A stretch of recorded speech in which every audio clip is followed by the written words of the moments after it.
retrocesso total, é lamentável. E agora, o curioso é que isso parece não comover as pessoas, né? A sociedade não se comove com isso. Você vê algum movimento contra esse descalabro comandado aí pela presidência da mesa da Câmara dos Deputados? É uma boa Não tem pergunta. reação, e não tem reação nem mesmo da imprensa, né? Das grandes redes de televisão. Porra, desculpa, todo mundo é silente. Onde estão? Completamos agora, esse ano, 40 anos de democracia. Em 1988, Sim, quando essa Constituição foi nos devolveu a democracia e foi promulgada, nós tínhamos o que eu costumo chamar de estoque de homens públicos, de um nível de Franco Montoro, Tancredo Neves, Ulisses Guimarães. Pela direita você tinha Teotônio Vilela. Se você olha pela direita, você tinha uma direita civilizada ali representada em Minas Gerais. Não há como imaginar que alguém fosse infiltrar para causar um dano daquele, entendeu? E criar um golpe para tirar a presidência de quem legitimamente eles elegeram. Perfeito. Não cabe, não dá para Mas essa hipótese louca, maluca. Acabei de fazer a minha interligação do esgoto. Vixe, interligação? Pra quê, homem? Xiii, vai dar ruim. Sabia que a falta de ligação de esgoto é uma das maiores causas de doenças e poluição? Se não tiver esgoto ligado à Cagesse, o que sai da sua pia e do seu vaso vai largando sujeira e mau cheiro por onde passa. Verifique se a sua rua já tem rede e, se tiver, faça a ligação de esgoto. Esgoto. O trato é ficar ligado. Cagesse e Governo do Ceará.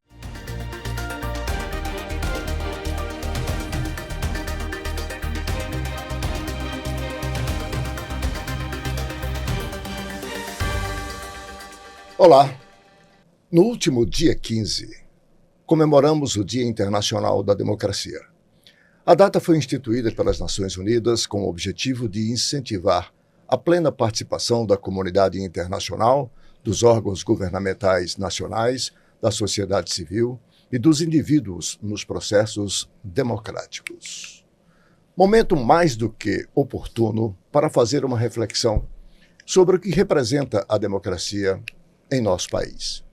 A condenação pelo Supremo Tribunal Federal do ex-presidente Jair Bolsonaro e os outros 7 golpistas que atentaram contra a democracia e o Estado democrático de direito é um marco significativo para o Brasil, para o povo brasileiro e para o mundo, por que não?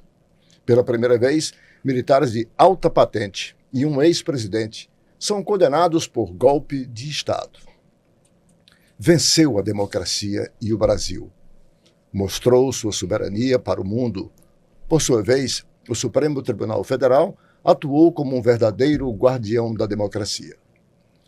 No ano em que completamos 40 anos desde a redemocratização do país, após amargarmos 2 períodos ditatoriais no século XX, o primeiro, todos lembram, Getúlio Vargas, de 1937 a 1945, e o segundo, em 1º de abril de 1964, regime ditatorial, que perdurou por 21 anos.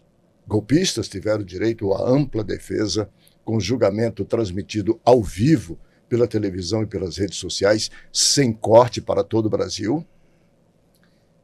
E também, eles, por terem tramado contra a democracia, vejam só, tiveram direito à ampla defesa e ao contraditório, bem diferente do que eles defendem na ditadura e no regime que levou à tortura, à morte de brasileiros, naqueles chamados porões da ditadura.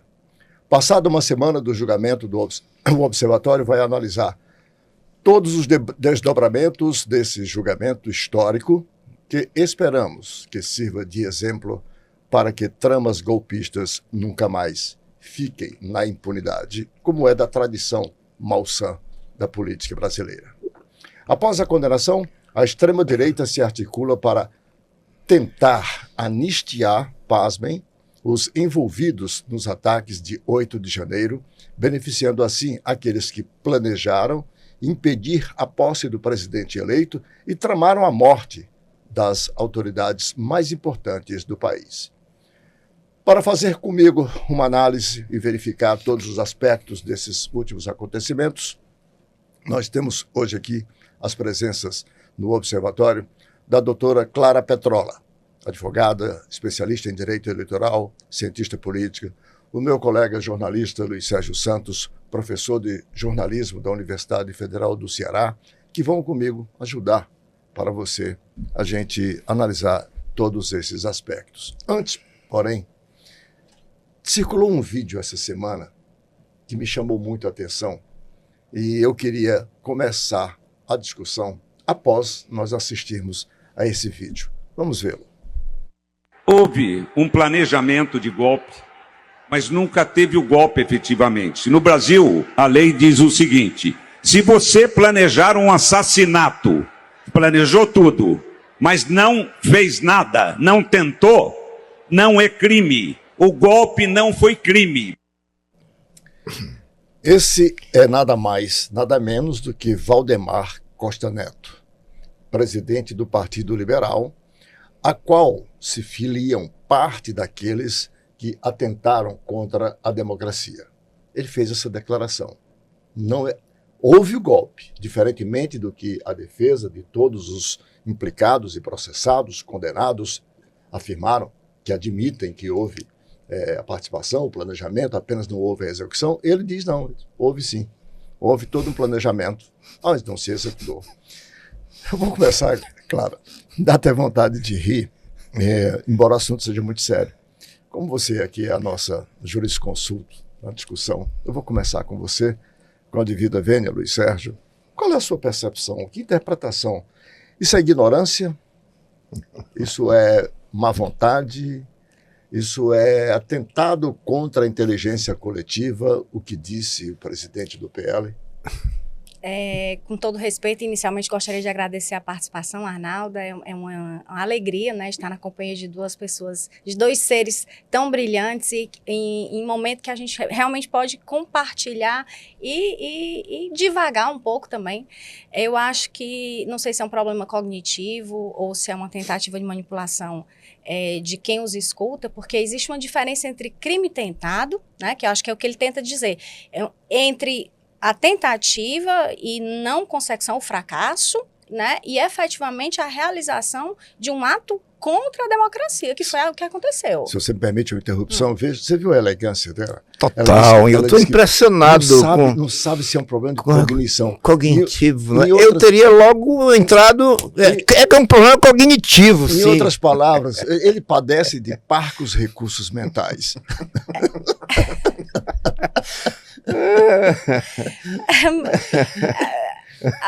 Nós estamos em um ambiente que nos permite, né? Então aqui eu estou muito mais como cientista política e como, né, vamos analisar a situação. Então ele assume que houve um fracasso, né, na tentativa. Então, na verdade, ele diz: olha, tentamos, né? O golpe foi, a execução não conseguiu lograr êxito e por isso não merecemos ser condenados.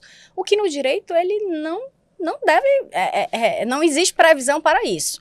Mas, ademais, eu acho que a gente precisa olhar para esses movimentos, né, como uma construção muito bem elaborada. Porque quem os escuta está sendo fomentado com essa narrativa de discurso de ódio, de que não há validade em relação ao julgamento do STF, e isso não é matéria passível de discussão, Arnaldo. E acho que nesse ponto eu tenho até que falar de forma mais séria para quem nos escuta, é que o seguinte: a mais alta corte deste país não está lá brincando. Então, a gente não pode permitir que líderes partidários, que ainda que parlamentares que são albergados pela imunidade, façam pouco caso da Suprema Corte Brasileira. Então, o Brasil está sendo observado por outras nações. Existe um movimento internacional que muito nos preocupa, porque, veja, nós temos esse movimento que está acontecendo nos Estados Unidos, né, Make America Great Again, com Trump. A gente viu no Reino Unido 100 mil pessoas indo às ruas nesse movimento de extrema-direita, fomentado por essas narrativas de discurso de ódio. Então, eu acho que isso é muito, muito sério. E aí eu passo aqui para o meu amigo, né, para que, né, você possa dar a sua voadora na pleura.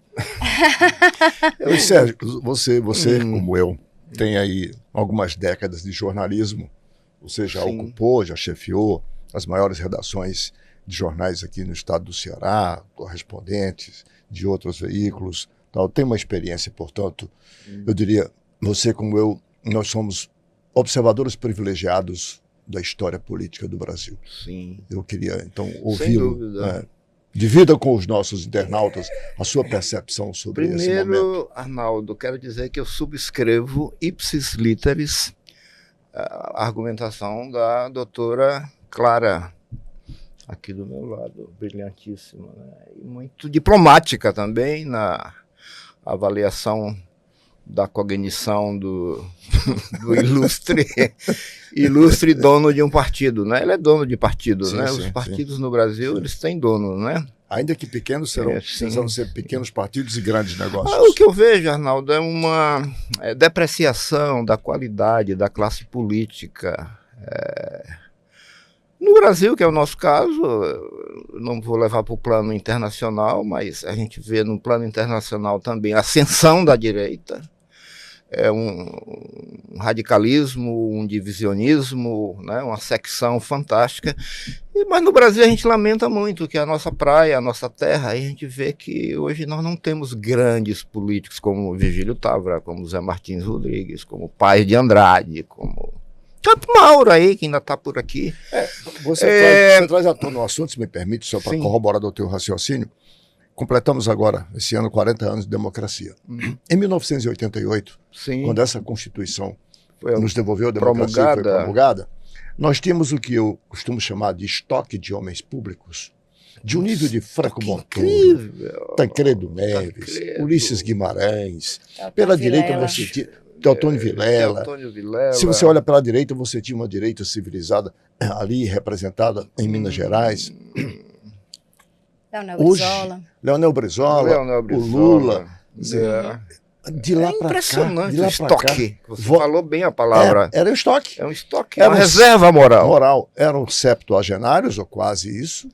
O ciclo de vida se completou para todos estes homens.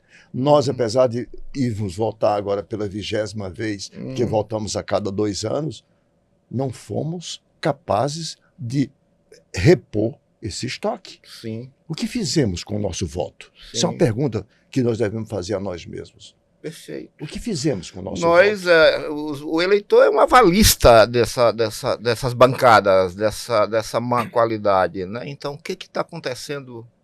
Essa despolitização, essa Apatia. perda, Eu acho que está havendo uma apatia por parte do eleitor em relação à participação efetiva. E aí eu pergunto a vocês, o que é que vocês acham que está levando o eleitor a ficar tão apático, descrente? É uma boa pergunta. Eu acho que as novas gerações, essa despolitização tem muito a ver com essa conjuntura de tecnologia, de fast food, de informacional, de TikTok, sabe? Isso me parece que despolitiza bastante, né? Porque você não tem mais densidade. O argumento se faz em 140 caracteres, é tudo muito fugaz, é tudo muito fugaz.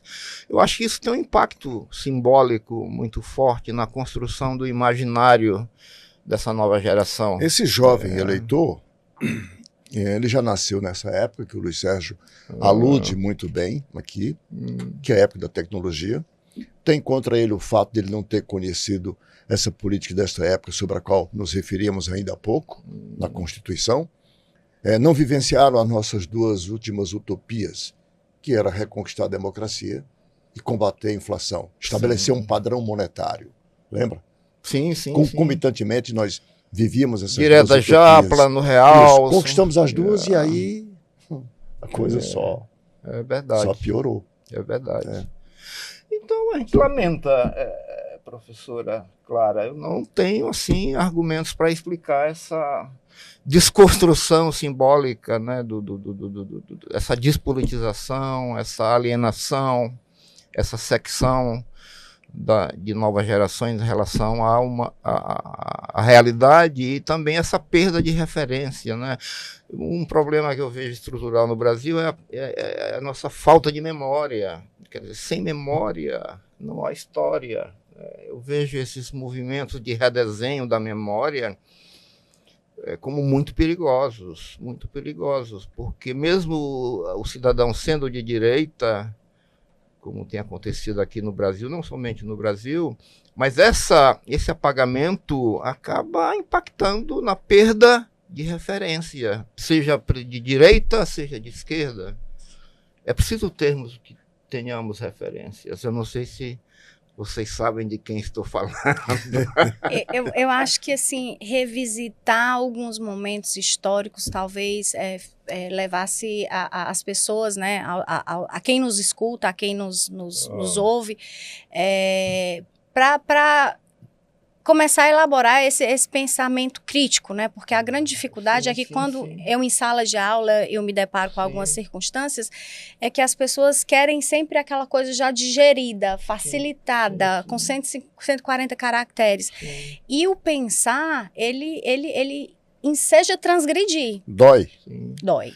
Dói. Você citou o Estado Novo, Arnaldo. Eu vejo o período do Estado Novo como uma grande perversão na história do Brasil, porque o Estado Novo, primeiro, ele tira os direitos dos governadores e renomeia o Getúlio, os governadores, como interventores. Olha que coisa maquiavélica, né? O cara fica com um poder enorme, né? Então, o Estado Novo, ele institui a polícia política, o departamento de propaganda, né, no Brasil, quebra jornais, empastela jornais, impõe a censura. Então é um período sombrio, que eu acho que é muito pouco estudado ainda. Eu citei algumas publicações muito boas. O Lira Neto escreveu os 3 volumes da biografia aí do Getúlio e contempla bem o período do Estado Novo. Mas ele tem que ser digerido pelas novas gerações como um momento tenebroso, né, da história do Brasil. E depois o golpe de 64 nem se fala, né? Que foi uma... E aí a gente tem alguns marcos, desculpa, então, alguns marcos que são até interessantes, porque foi exatamente no momento onde surgiram algumas garantias aos trabalhadores. A CLT nasce nesse momento, né? Verdade. A gente tem também o voto feminino, a participação da mulher na política. Então, as pessoas, às vezes, têm dificuldade de olhar para esse momento e ver quão tenebroso ele foi, porque também surgiram direitos que até hoje estão aí perpetuados, né? Então, o próprio Código Eleitoral.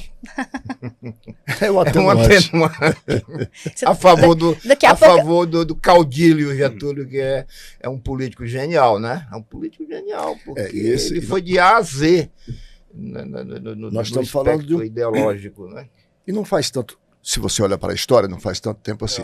Nós estamos falando do final da primeira metade do século XX.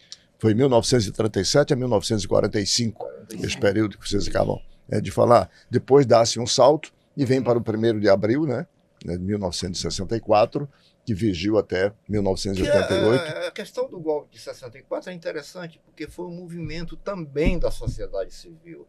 Sociedade civil, igreja, imprensa toda apoiou o golpe, exceção do jornal do Samuel Vai, né? Última Hora, e o jornal do PCB, o Partido Comunista, como seria óbvio.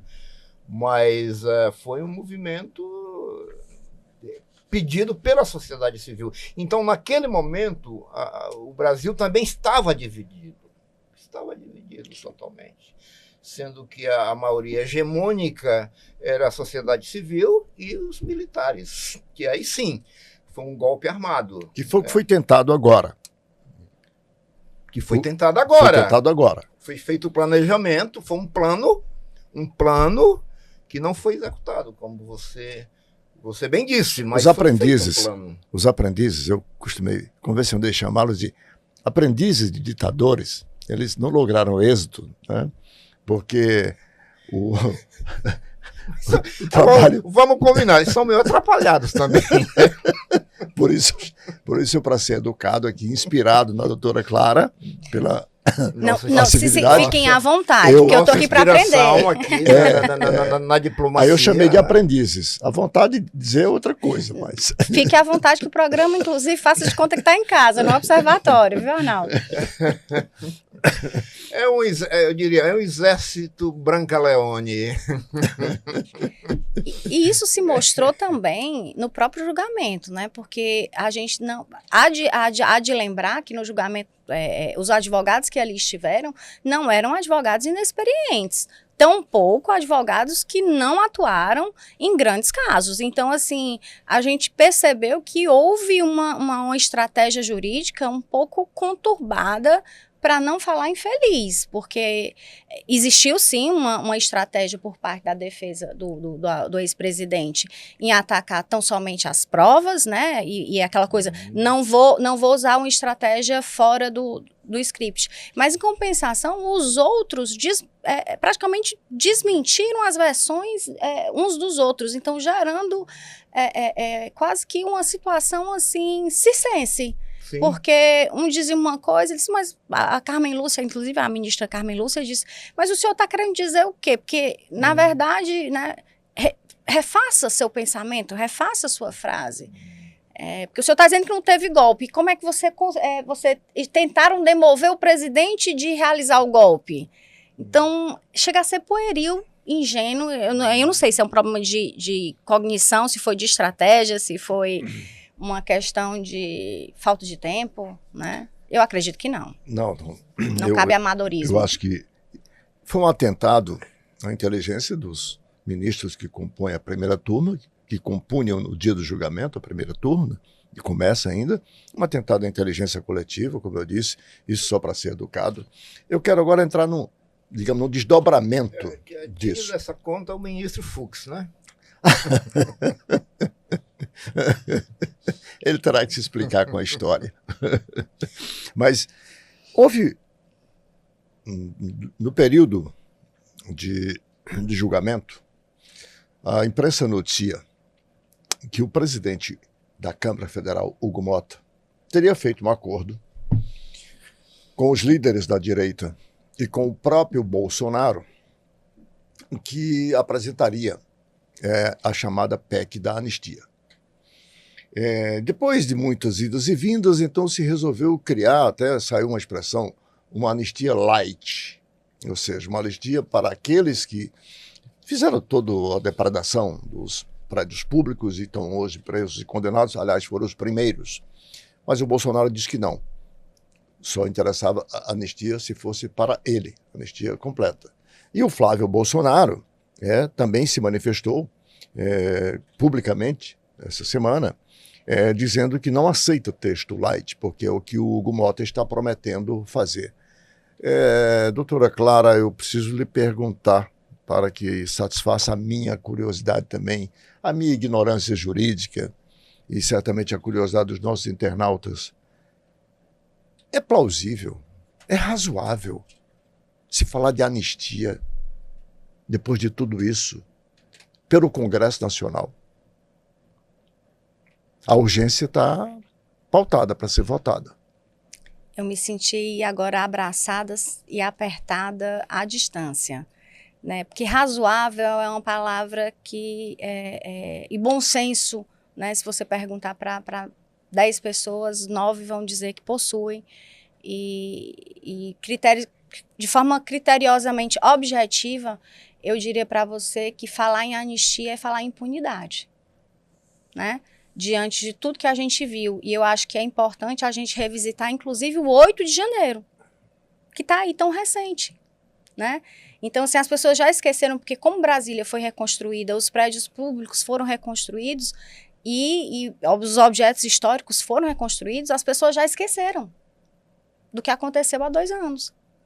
E a gente não pode esquecer. Isso foi de uma gravidade tremenda. Eu lamento aqueles que foram conduzidos pela técnica da desinformação, que foram levados, conduzidos, manejados, né, a estarem lá sem conhecimento do que estavam fazendo, mas ninguém pode alegar desconhecimento da lei. Agora, falarmos em anistia light ou anistia total, é importante também lembrar que existe uma movimentação. Ontem mesmo, se eu não me engano, na semana passada, eu posso estar equivocada aqui, foi falado em alteração da liderança da minoria para poder isentar as faltas do deputado, do filho do Bolsonaro, que está em falta, né, está ausente do mandato, planejando, falando, né, inclusive fora, e que estava a ponto de ser expulso, né, e assim...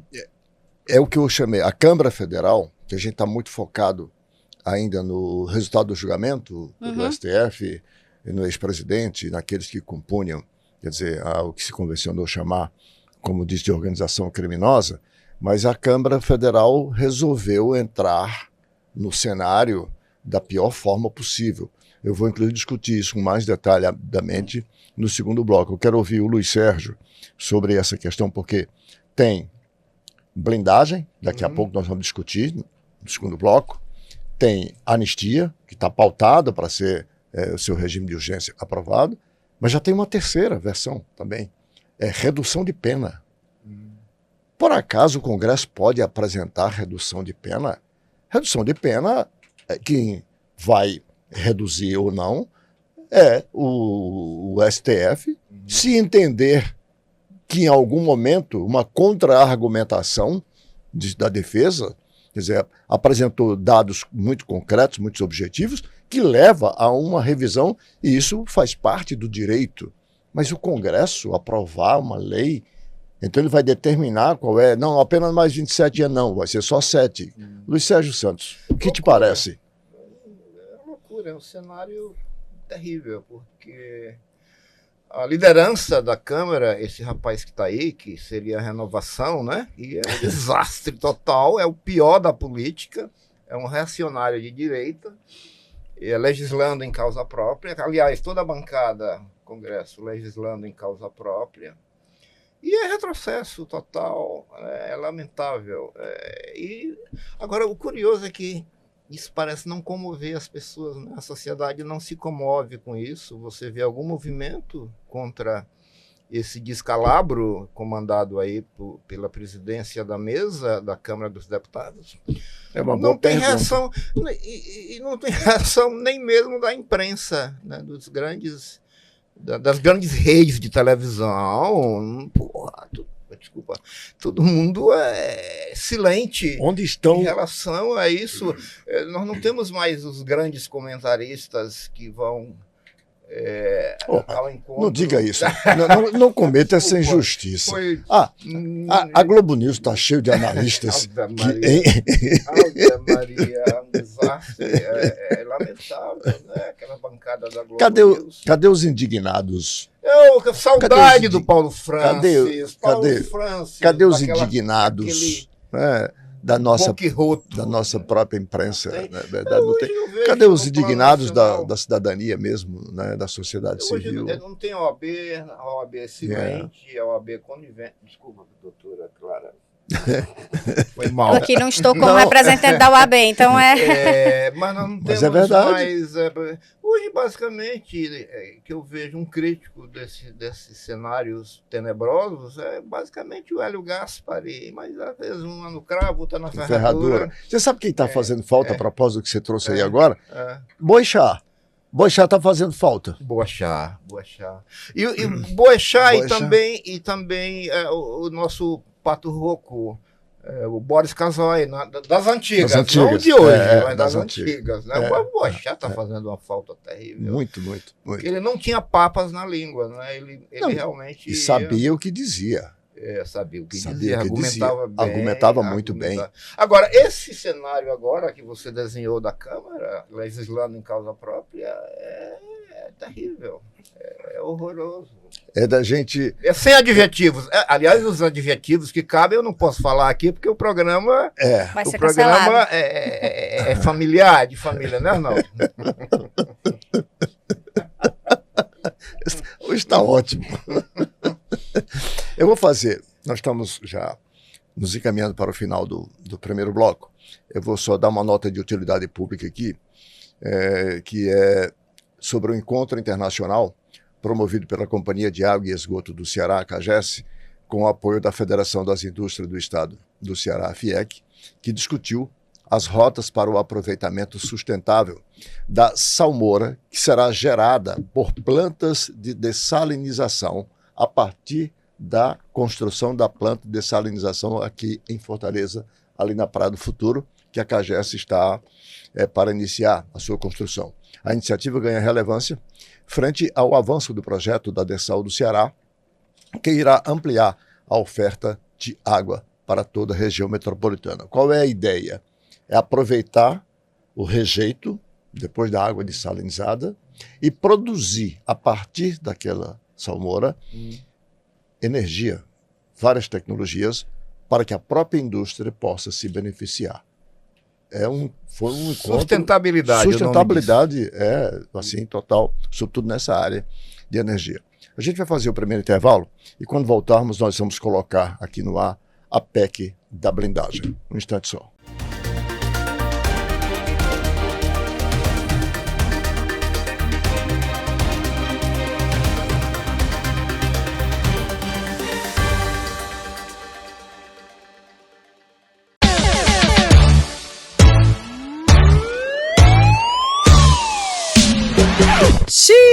Vai dar ruim. Jogar óleo ou resto de comida no ralo só vai dar dor de cabeça. Jogar óleo na pia entope o seu encanamento, causando extravasamento de esgoto. Faça o descarte de óleo corretamente. Esgoto. O trato é ficar ligado. CAGES e Governo do Ceará.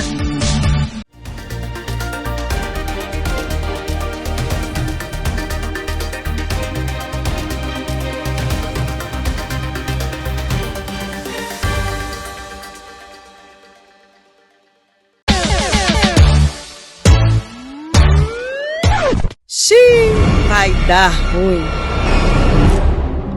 Lixo no vaso sanitário é problema na certa. Jogar lixo no vaso entope as tubulações e ocasiona o extravasamento do esgoto. Lixo que vai certo, não volta. Esgoto. O trato é ficar ligado. CAGES e Governo do Ceará.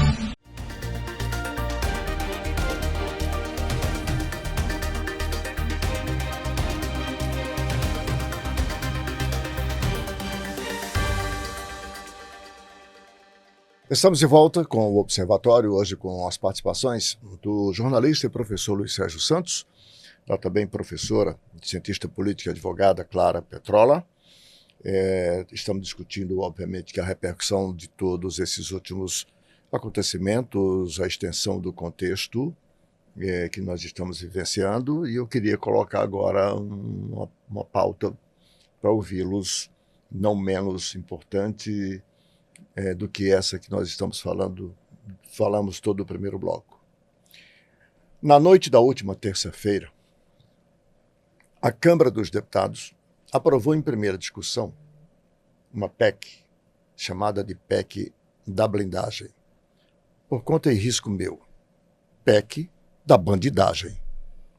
Porque, primeiro, a gente tem aí essa excrescência chamada emendas parlamentares, que, novamente, o ministro Flávio Dino teve que suspender, porque não se sabe para onde vai, quem é o autor, o que se vai fazer com os bilhões. Eu não estou falando de milhões, estou falando de bilhões. Então, uma casa que pratica, que representa a sociedade brasileira e que pratica esse tipo de comportamento, vai aprovar uma blindagem. Deixa eu explicar para você, assinante. Simples assim. A partir de agora, isso é um retrocesso a 2001, ok?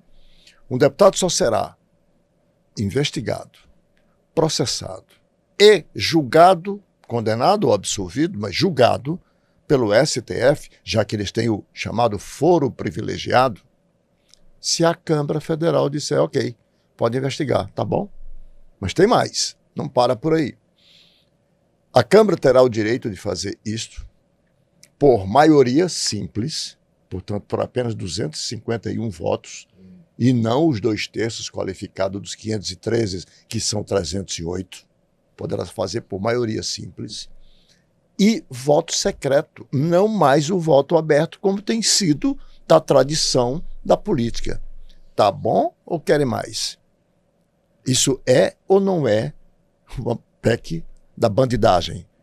Porque é simplesmente querer blindar e proteger quem já age como bandido. Vai vir repercussão contra mim, eu sei disso, mas não há outro nome para isto. Doutora Clara, a senhora como a nossa representante do direito aqui e também da política, como cientista política, o que lhe parece? Eu vejo com preocupação. Eu vejo com preocupação porque aí a gente não tem uma separação do joio do trigo, não. A gente está colocando todo mundo. Então, assim, eu tenho que também colocar que existem parlamentares que eu reputo e que eu tenho admiração e que lá estão fazendo um belo trabalho em prol da nação. Claro, então, claro. Mas nós sabemos quem são esses. Exato. A sociedade sabe quais são esses. Mas é preciso a gente explicitar, até para que a população que nos assiste, Arnaldo, possa se envolver. Porque só está havendo essa movimentação junto ao Congresso porque a sociedade civil está apática. Não, uma situação dessa era para ter gente à rua fazendo protestos, movimentos dizendo somos contra isso, porque lá estão os representantes do povo. Os deputados, para quem nos assistem, são legítimos representantes do povo. Por isso é que existem deputados a cada estado. Às vezes as pessoas não sabem. Por que São Paulo tem mais deputado do que o Ceará? Por conta da população. É proporcional à população. É proporcional à população. Então, eu acho que é muito preocupante, né, essa questão. Por quê? Porque existem crimes comuns, existem crimes contra a ordem financeira, existem crimes contra a democracia. E a gente está colocando tudo num balaio só. Então, só vai investigar um crime comum, quer dizer, então, ele bate na mulher. Eu estou fazendo uma analogia assim. Bateu na mulher, ele não vai ser investigado pela Maria da Penha se não tiver autorização. Então, eu não tive acesso a esse texto na integralidade, até porque ele vai ser ainda aprovado, vai passar, vai voltar. Mas, assim, isso é muito sério. Porque eu não posso colocar, eu tenho que ter uma separação. E o foro não é privilegiado só por conta da função, é também por conta da infração, né, do crime. Olha, a doutora Clara trouxe, com a sensibilidade que tem, um problema externo, gravíssimo, que é uma agressão, por exemplo, doméstica. Eu não fiz essa diferenciação, eu preferi me ater aos crimes que eles cometem entre eles, para eles e com eles. E citei inicialmente o crime das emendas parlamentares, só para citar um deles, né? E também não fiz as exceções que a doutora Clara, com a sensibilidade que tem, também fez, porque é fácil identificar. Quem está fazendo isso é a direita bolsonarista. É a extrema-direita bolsonarista que está patrocinando essa PEC da bandidagem. Em sua ampla maioria, não só eles, mas... Então, assim, são identificáveis logo na primeira vista. Luiz Sérgio, o que te parece? Olha, você é um professor também, tem uma responsabilidade muito grave na formação dos jovens alunos, sobretudo para a comunicação que você prepara, enfim. Isso me preocupa muito, essa responsabilidade com a formação das novas gerações. Eu vejo um grande potencial nas novas gerações, principalmente pela disrupção. A cabeça deles é totalmente diferente da nossa geração, da minha geração, da sua geração. Não cabe para a doutora Clara, que é uma jovem. A jovem, né? Não, me incluam, porque eu tenho 46 anos e eu afirmo, porque diz que uma mulher... A idade mulher, do meu filho mais velho. Olha só. Que uma mulher que é capaz de dizer a idade diz que é muito perigosa. Olha, entendeu? Se ela consegue revelar a idade, ela não tem problema em... Vocês perceberam, mas eu mudei de cor aqui, viu, Arnaldo? Mas o que eu vejo é o seguinte, é um cenário meio descalabro, né? Porque nós temos uma coisa chamada fundo partidário, que é uma aberração doida, que eu não entendo, mas o fundo partidário ele une todos os partidos, de qualquer coloração. Nós temos as emendas parlamentares, né?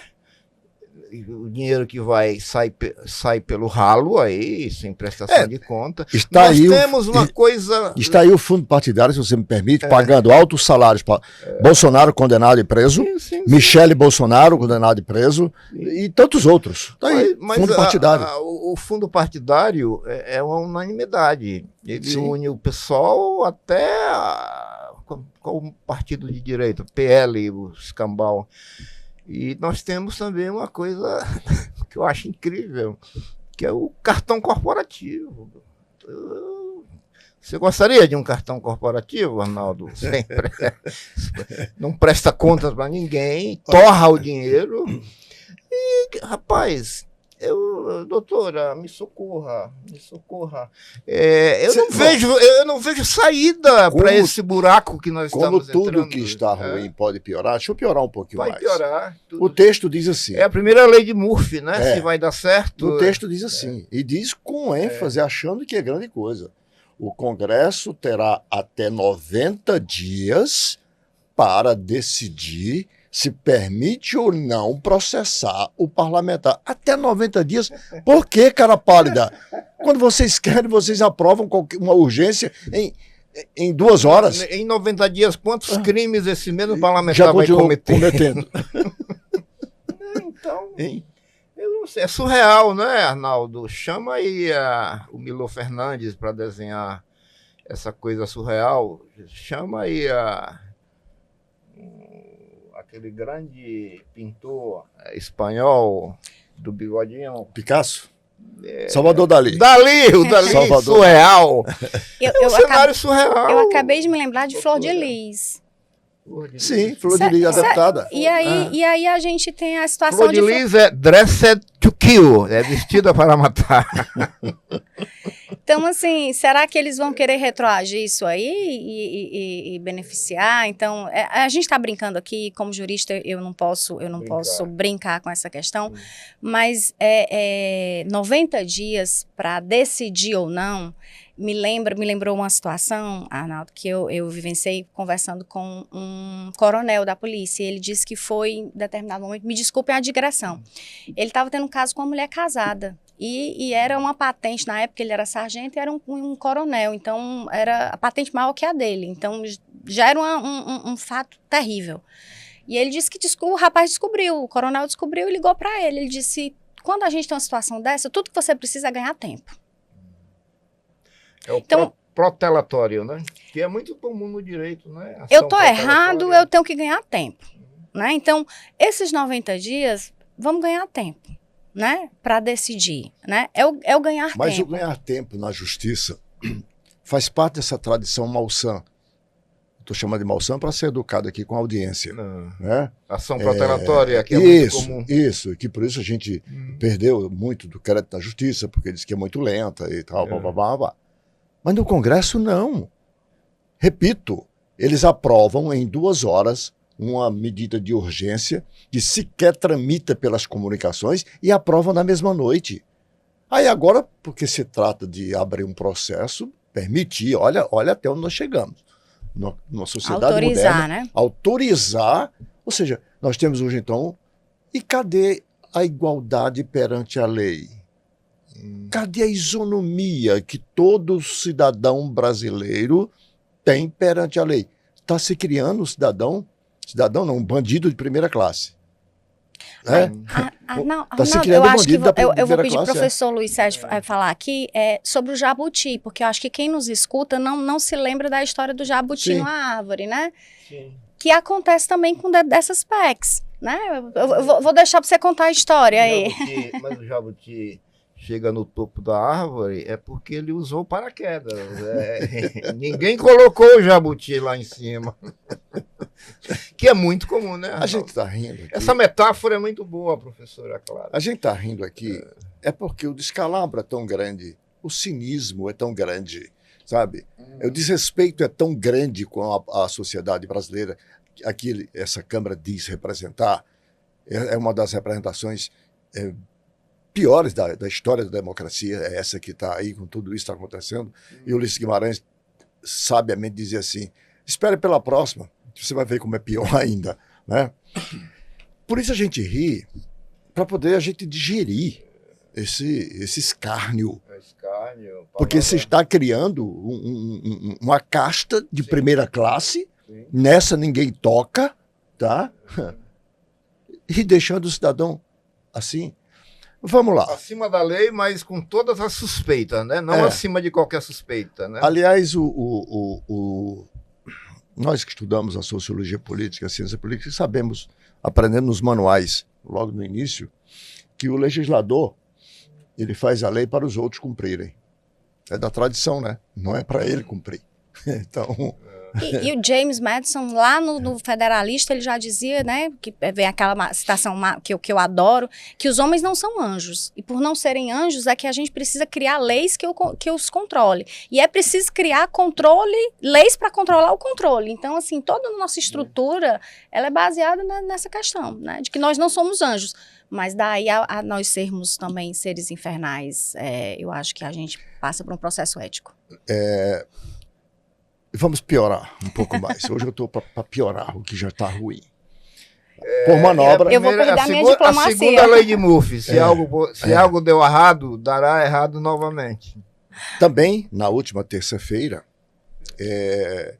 a líder da minoria, uma deputada, renunciou à liderança da minoria e transferiu esse honroso cargo de líder da minoria para o deputado Eduardo Bolsonaro, que está voluntariamente. Voluntariamente, ela fez isso voluntariamente. Porque é uma pessoa magnânima. Então este indivíduo, que não merece ser chamado de cidadão nem de parlamentar, pelo menos na minha percepção, esse indivíduo, marginal, está morando nos Estados Unidos desde fevereiro, à custa exatamente do erário. O salário e tudo. Tal. Se bem que há uma semana o ministro Moraes proibiu o PIX, proibiu transferência, proibiu uma série de regalias que ele estava tendo. E como ele já tem um número de faltas depois de exaurida a sua licença para tratar de assuntos particulares, ele já tem um número de faltas suficientemente o dobro para que ele possa ser cassado do seu mandato. Essa foi uma manobra também tentada, porque como líder da minoria, ele, portanto, tem as faltas abonadas, digamos assim. Não são consideradas, porque os líderes têm ações extra, digamos, Câmara, extra plenário, que podem muito bem dispensar a presença. Luiz Sérgio, o que você me diz como Minha bola de cristal. Arnaldo, o pior de tudo é que isso tem amparo legal. Essa tática da líder da minoria que renunciou para abrir espaço para o Bolsonaro, o Carlos Bolsonaro, tem cobertura legal. Eu fiquei assim assustado. Em se tratando de um parlamentar em situação normal, que não é o caso do indigitado a que nós nos referimos aqui, que é o Eduardo Bolsonaro, que está praticando crime contra a democracia, né? Está praticando todo tipo de campanha contra o país, os interesses econômicos do país, enfim.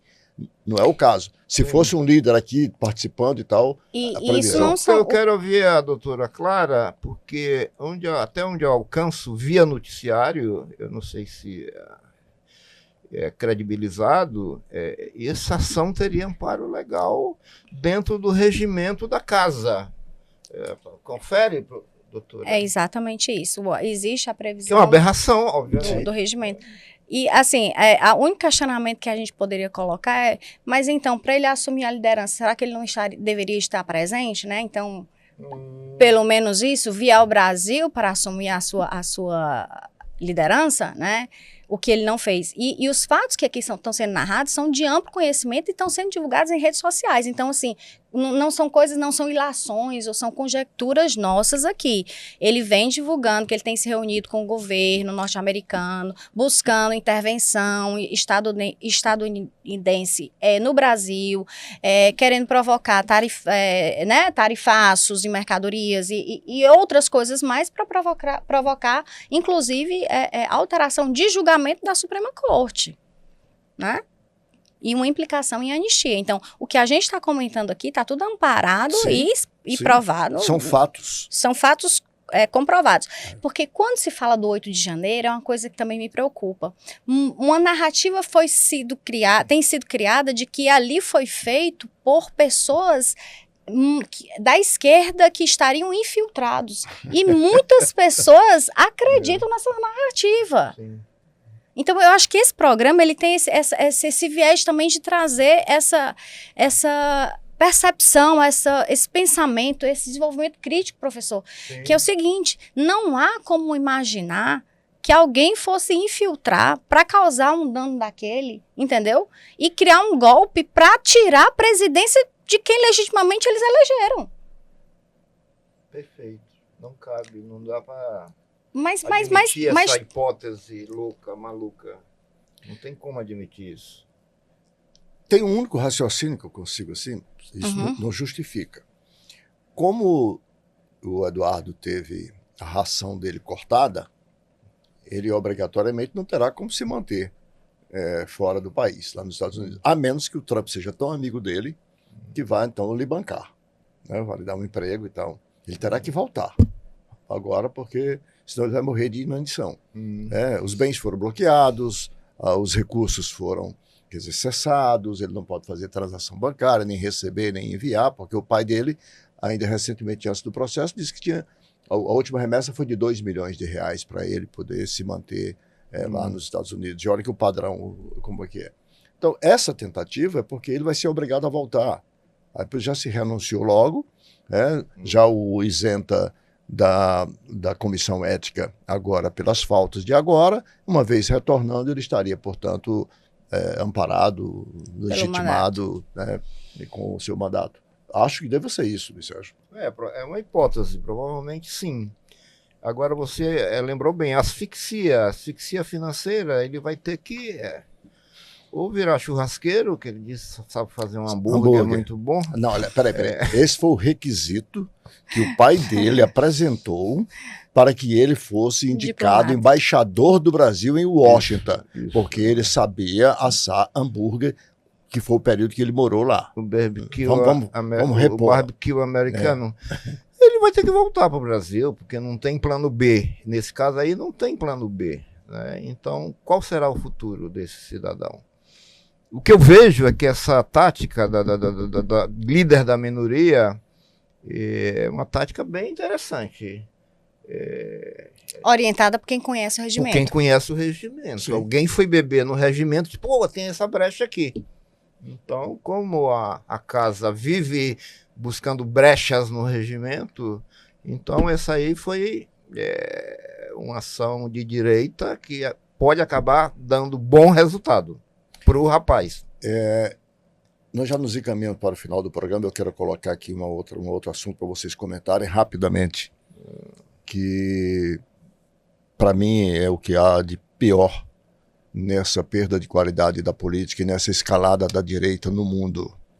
Eu me refiro ao assassinato do Charles Kirk, aquele líder, aquele jovem de 31 anos, pai de família, da direita, que pregava o armamento de todo o mundo, virou estrela, virou popstar nas universidades com esse tipo de discurso, tem que armar todo mundo, tornou-se, portanto, muito próximo do ex-presidente, ou melhor, do atual presidente Donald Trump, com esse discurso de extrema-direita, dos mais perigosos.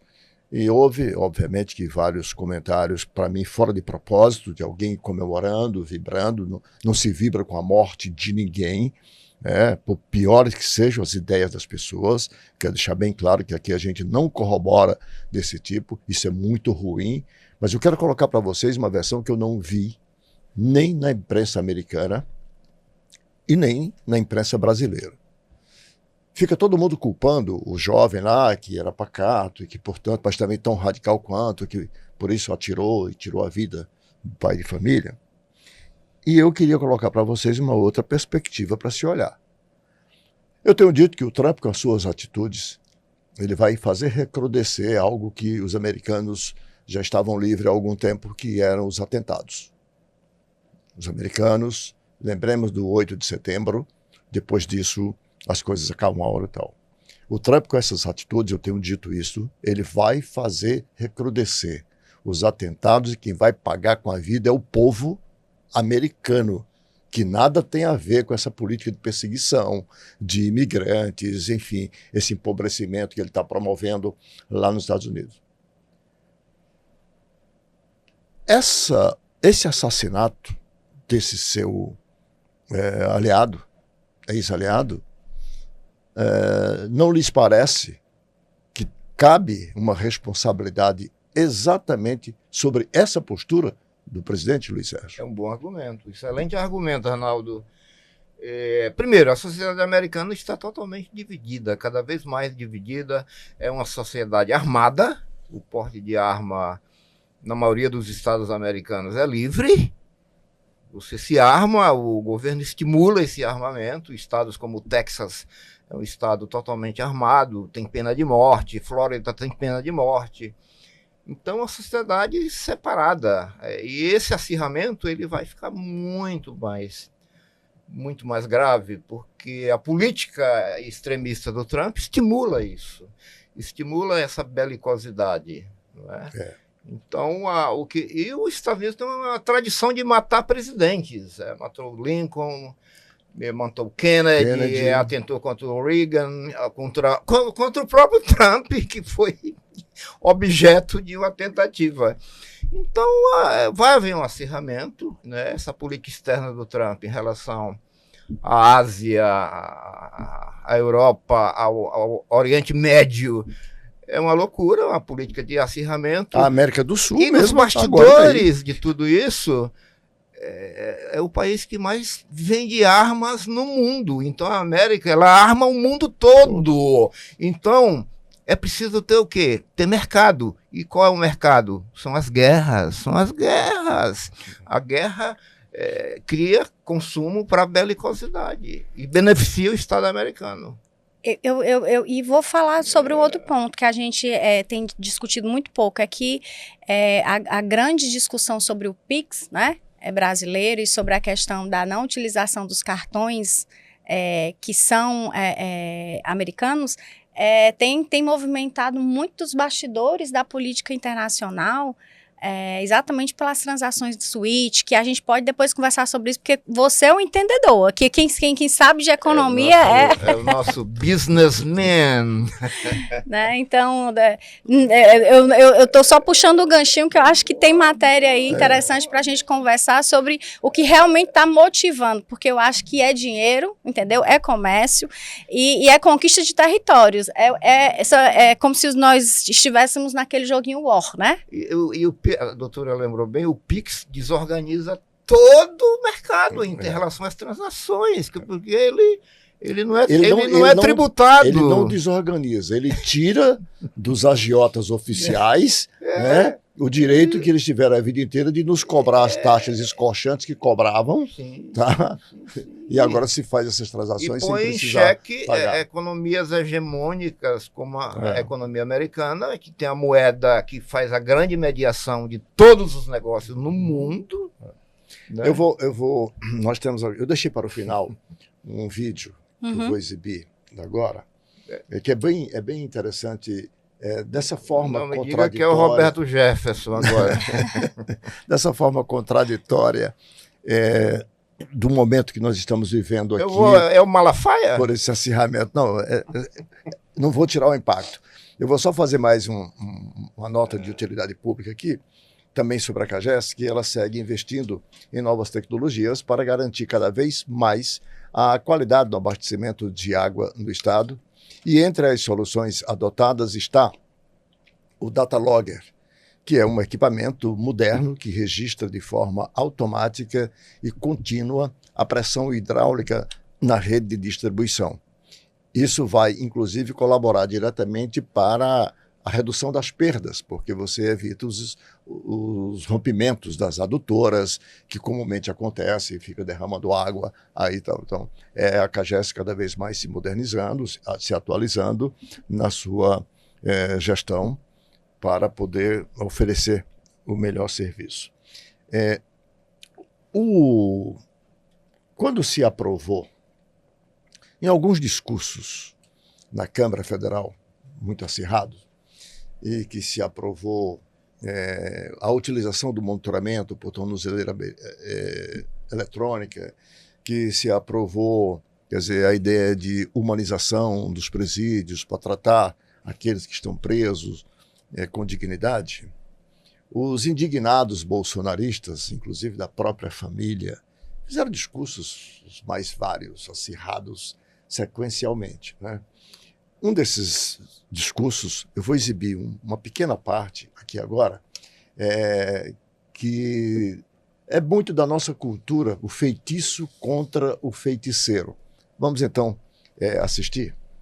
Porque o criminoso hoje, ele tem audiência de custódia, tem advogado de graça, ele tem tornozeleira eletrônica, ele tem prisão domiciliar, ele é carcereiro dele próprio, senhor presidente.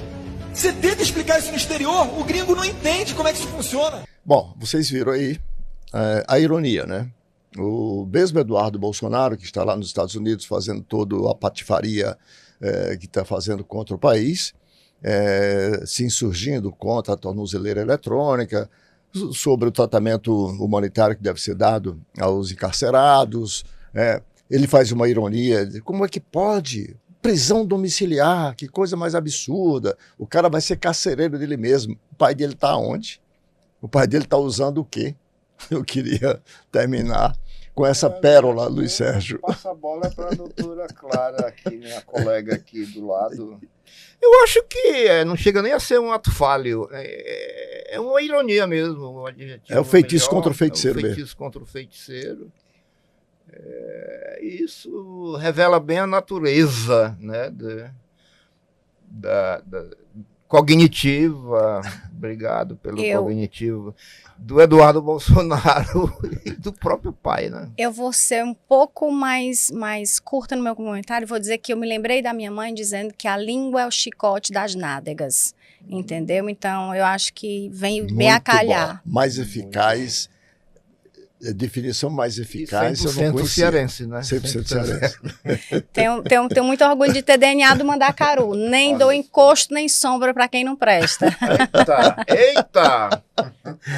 Muito obrigado, doutora Clara, pela sua sempre riquíssima contribuição aqui conosco na análise dos temas que colocamos aqui à sua disposição.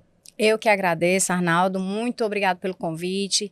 A todos que assistam, não percam, vão lá, curtam, cliquem no joinha, compartilhem, né, os vídeos, porque são de extrema qualidade e de muito bom conteúdo. Muito obrigada por estar também na companhia do professor Luiz Sérgio, que me presenteou com um livro Ceará Negro que me fez refletir, pensar que todos nós realmente somos negros aqui no Ceará. Somos negros, temos o sangue africano, a África está entre nós. Inclusive, no DNA das pessoas que se dizem brancas. Se ela fizer um teste de DNA, vai aparecer África, com certeza. Obrigado. Falarei para o Flávio Paiva da sua empolgação com o Ceará Negro. O Flávio é um africanista, esteve agora em África novamente. E para mim, Arnaldo, obrigado pelo convite. Foi uma terapia, muito bom estar nessa mesa, muito leve, tratando de temas pesados, densos, mas com a leveza, né, muito, muito especial. Muito obrigado. A propósito desse tema, quando eu sou abordado sobre essa questão de raça, né, e alguém pergunta, você se identifica como? Eu digo, olha para o meu beiço. Beiço, isso aqui não é lábio não, isso aqui é beiço. Então não precisa dizer mais nada, né? Sem dúvida. Bom, foi mais uma edição do nosso podcast Observatório. Falamos aqui de vários temas muito sérios, mas com essa descontração até para poder a gente digerir isso. Agradeço imensamente a riqueza das colaborações do professor Luiz Sérgio Santos, da professora Clara Petrola. Agradeço a você, assinante, que esteve conosco mais uma vez, reforçando. Siga-nos nas redes sociais. Comente, mande, enfim, seus e-mails, suas críticas, sugestões. Arnaldo Santos 1303 ou Observatório com Arnaldo Santos. Até a próxima edição.